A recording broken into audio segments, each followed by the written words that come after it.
Hey, what is up everybody? It's Animac here for AnimeUproar, and today I will be delving into the crazy new developments in the My Batman Academia manga, including Deku's new secret weapon and the possibility that Deku has a quirk that he still doesn't know about, or that he may know about but hasn't yet been revealed to us, the readers. The MHA manga is so epic right now, and personally, I am loving it. If you enjoy our Boku no Hero videos and you want us to keep it going, please leave a like and comment. It only takes a second, but it helps a lot.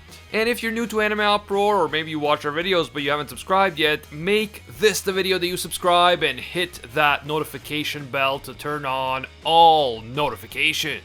Before we get into it, a quick thank you to the sponsor of this video. The unlimited fantasy MMORPG Dragon Raja has some major breaking news. A crossover with Evangelion is coming. A ton of Evangelion related events are arriving, and since I love Evangelion, I'm very excited. Dragon Raja is already known for having absolutely stunning graphics and gameplay, but the latest major updates that just came to the game are even crazier. The new house system allows you to build your own home in Dragon Raja, and the heir and wedding system allow you to find romance in the game and then cultivate an heir to help you in battle. And speaking of romance, you absolutely cannot ignore these beautiful waifus. You have the choice of playing as either a guy or a girl, but I chose a girl because you better believe that I'd rather look at a stunning, thick waifu moving on screen. The character creation and customization options are just incredible, and the grand and vivid open world is so much fun to explore. Download Dragon Raja right now so you won't miss the epic Evangelion crossover. I mean, you could drive the Evangelion Test Type 01 to tour the game, and you can gather all your teammates to resist an angel's attack. How awesome is that? Try it out right now, just click that link in the description. Finally, this video will of course contain Boku no Hero manga spoilers, so please proceed with caution. You have been warned.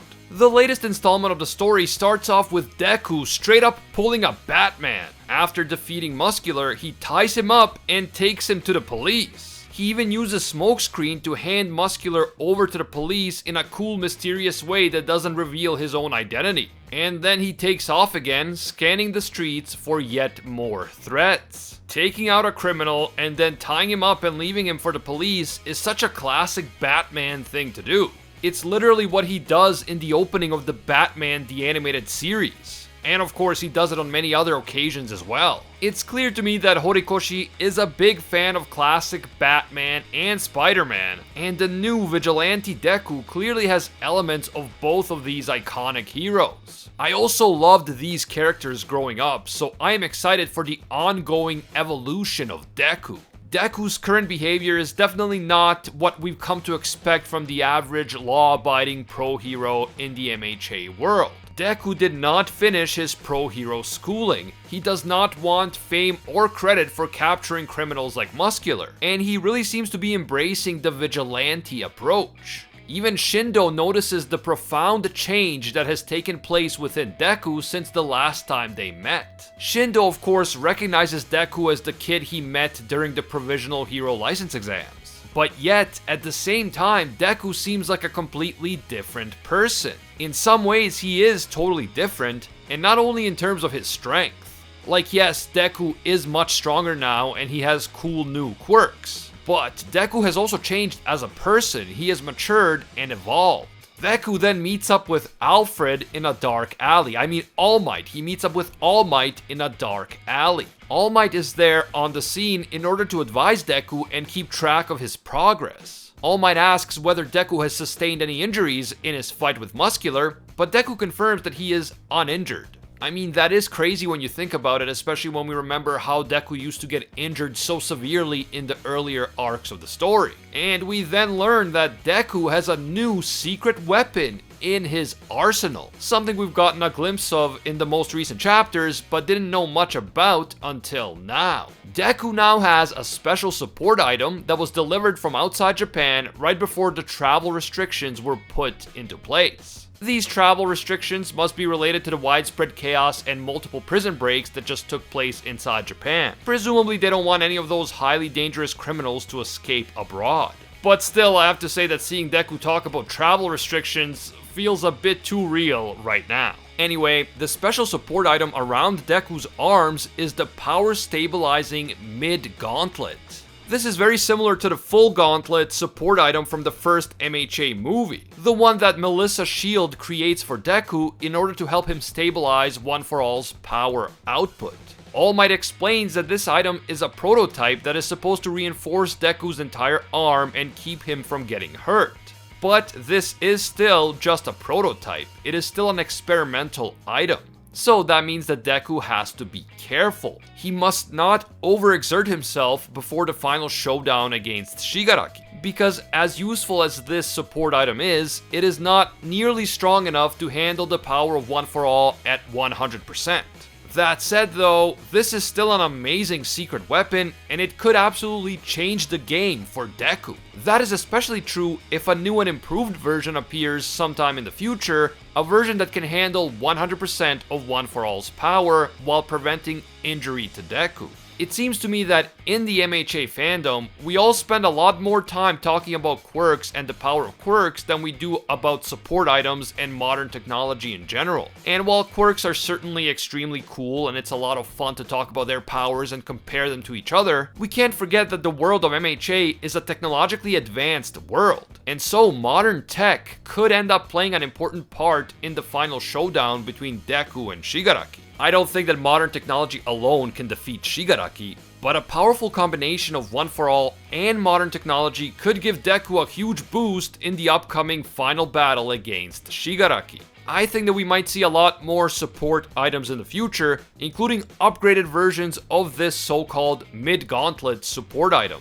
Let me know what you guys think about this support item, and do you think that Melissa herself created it? The chapter was very vague about where exactly the item came from. We just know that it came from overseas, and it's always hard to speculate how much the events of a movie are going to affect the actual plot of the manga. All Might then receives a call from Hawks and Best Jeanist, who are currently in the process of taking down a giant villain. This villain kind of looks like the giant villain that Mount Lady took down in the very first episode of the anime and the very first chapter of the manga, although I'm not sure if that's actually him. But regardless of whether this is that same giant villain or a similar one, this is some pretty powerful symbolism. We have just entered a new stage of the Boku no Hero manga. This is a new beginning. The reason why Hawks called All Might is to see how Deku was doing, which implies that the number 2 and 3 pro heroes are coordinating their efforts with All Might and Deku. At the very least, they are aware of what All Might and Deku are up to, and they are interested in their progress. We then see a flashback that explains how Deku woke up from his coma, and how he ultimately decided to leave the UA and become a vigilante. I'm actually really glad that we got to see this flashback, because we went from Deku still being in a coma and everyone worrying about him, to suddenly him being fully awake and sending letters to his friends telling them that he is leaving the UA. That was a pretty crazy escalation all at once, so it's good to see how it all actually came to that point. When Deku finally woke up, Dr. Super Mario tells him that even though he has done a lot of damage to his body in the past, this time around the damage was not so bad. Most of the damage that Deku sustained during the Battle of Jakku was external rather than internal, and beyond that, it seems that Deku's internal structure has somehow protected him from the inside out. Dr. Mario believes that this might be a side effect of Deku's quirk, as his anatomy now appears to be different. But this isn't a known effect of any of the quirks that we've seen Deku manifest thus far. So is this the effect of a new quirk, maybe the original quirk of either the second or third One For All user? Does this new quirk potentially make Deku more resistant to damage, or does it allow him to recover quicker, or maybe it's some combination of those two? Did this new quirk somehow change his anatomy from the inside out? And is this a quirk that Deku maybe isn't even aware of yet? Or is he aware of it now since he presumably spoke to the second and third user off screen? So maybe Deku knows that he has a new quirk, but we the readers still don't. Or maybe this new development is just like a side effect of the evolution of One For All itself, rather than a specific new quirk that Deku acquired. There is a lot going on here, it is all very interesting, so definitely let me know what you guys think down in the comments below. I'm sure we're gonna get a lot more information soon, but right now there's definitely a lot to speculate about. Dr. Mario then tells Deku that he still has to be careful and take care of his body. And after the doctor leaves, All Might finally reveals the truth about One for All to Deku's mother, Inko. When she learns the truth, Inko finally understands how One for All works. But she also understands that Deku is now a major target for the most powerful villains in Japan. Naturally, this worries her deeply. But All Might assures her that everything will be done to protect Deku and that the UA is going to be the safest place for him. However, it is in that moment that Deku reveals to his mother and to All Might that he will not return to UA. Deku knows that Shigaraki possesses quirks that are able to locate Deku at any time. So if Shigaraki ends up perfecting his new form sooner rather than later, everyone at UA will be in grave danger because of Deku. Deku absolutely refuses to let that happen, so the major reason why he decided to leave the UA is exactly what we thought. Deku wanted to protect his friends, and he refused to put everyone he cared about in harm's way. But beyond that, Deku cannot just sit back and hide away inside the UA. He must get stronger as soon as possible, and he must find and defeat Shigaraki and All for One before they have a chance to attack. Deku is determined to strike first. After a heartwarming moment between Deku and his mother, Inko seems to understand that in order for him to be the kind of hero that he always wanted to be, Deku has to do this. Deku promises to come back safe, but for now he has to take the fight to the villains. Since All Might already knows that he can't stop Deku from leaving, he decides to support Deku and to work with him and the top 3 pro heroes in order to smoke the villains out. Deku will serve as bait for Shigaraki, and the top 3 heroes will stick close to Deku. And so they will be ready to strike as soon as All for One and or Shigaraki make their move on Deku. So I was right when I said in my previous videos that Deku didn't leave the UA just to protect his friends. That was obviously a big part of it, but he also wanted to serve as bait in order to get All for One and Shigaraki to reveal themselves. With Deku seemingly fighting as a lone wolf vigilante, All for One and the villains might get cocky and attack Deku before Shigaraki has perfected his new form. This would allow the heroes to take the villains down before they become too strong to stop. We then see the exact moment in which Gran Torino gave his cape to Deku. Deku met with a severely injured Gran Torino before he left the hospital. Thankfully, Gran Torino is still alive and in stable condition, but he is definitely not in good shape and he is still bedridden. Gran Torino was glad to hear that Deku made contact with Nana's vestige, and he says that he can't join Nana in the afterlife, at least not yet. And then Gran Torino says something to Deku that I think is very important and that I myself talked about multiple times. Gran Torino tells Deku not to be too stubborn about saving Shigaraki and redeeming him. Some people cannot be redeemed, and their only salvation is death. Here, Gran Torino is warning Deku about how dangerous it could be to try and save someone like Shigaraki. If Deku is not prepared to kill Shigaraki, he may end up paying for it with his life. After everything that he's done up to this point, Shigaraki may well be beyond redemption, and so trying to save him instead of killing him could turn out to be extremely dangerous. And not just for Deku, but for all of Japan. If Shigaraki were to somehow emerge victorious after the final showdown, then all of Japan will be doomed. And of course, that includes all of the people that Deku loves and cares about. The final panel of the chapter is an absolutely awesome image of Deku and All Might teaming up with the top 3 pro heroes to save Japan from the villains. So it seems that Deku is not really a lone wolf after all. He is fighting on his own as a vigilante, and he seems to want the villains to think that he is a lone wolf. But in reality, he is working closely with his mentor All Might and with the top 3 pro heroes. This is definitely a great idea, and I'm really looking forward to seeing how all of this plays out.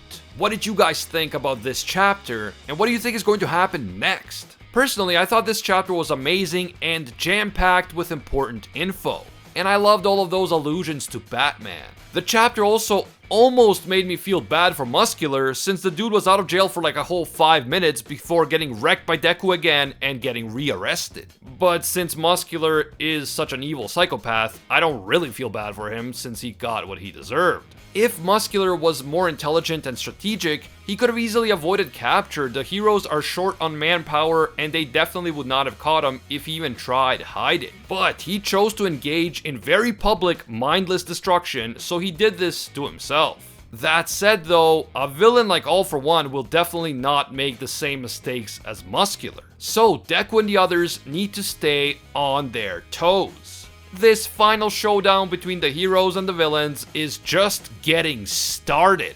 If you enjoyed this Boku no Hero video and you want to see more, please leave that like to let me know. It only takes a second, but it helps a lot. And if you are new to AnimeUproar, or maybe you watch the channel but you haven't subscribed yet, make this the video that you subscribe and hit that notification bell to turn on all notifications. The only way to make sure that you won't miss future Boku no Hero videos is to subscribe, hit that bell, and then select the option that says all.